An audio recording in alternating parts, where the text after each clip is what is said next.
शिफाली जड़ीवाला की मौत पर मुफ्ती तारिक मसूद का सबक आमोज बयान। भारतीय स्टार शिफाली जड़ीवाला की अचानक मौत के गर्मा गर्म मौजू पर मारूफ मजहबी स्कॉलर और मुफ्ती तारिक मसूद का तबसरा वायरल हो गया। मुफ्ती तारिक मसूद इन दिनों यूट्यूब और सोशल मीडिया प्लेटफॉर्म्स पर छाए हुए हैं और इसकी वजह उनका हालात हाजरा पर तबसरा करना है। मुफ्ती तारिक मसूद के वाज की वीडियो यूट्यूब चैनल पर अपलोड होती है, जिसमें वो न सिर्फ दीनी तालीम देते हैं और माशरती और सियासी मसाइल पर बात करते हैं, बल्कि सोशल मीडिया पर वायरल मीम्स पर भी तबसरे करते दिखते हैं। मुफ्ती तारिक मसूद के एक नए वाज की वीडियो सोशल मीडिया पर जेर गर्दिश है, जिसमें उन्होंने इन दिनों बॉलीवुड में तहलका मचाने वाली खबर यानी शिफाली जड़ीवाला की अचानक मौत पर इजहार ख्याल किया।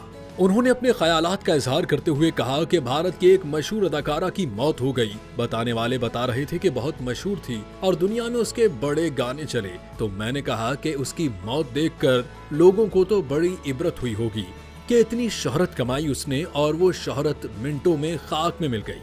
हिंदू थी तो उसको तो जलाया गया होगा, इसको देखकर तो मजीद इबरत हुई होगी, क्योंकि अदाकारा थी, खूबसूरत तो होगी, उसको जलाकर उसकी खाक बना दी गई। इस राख को देखकर तो हिंदुओं को इबरत हुई होगी कि ये इंसान की हकीकत है।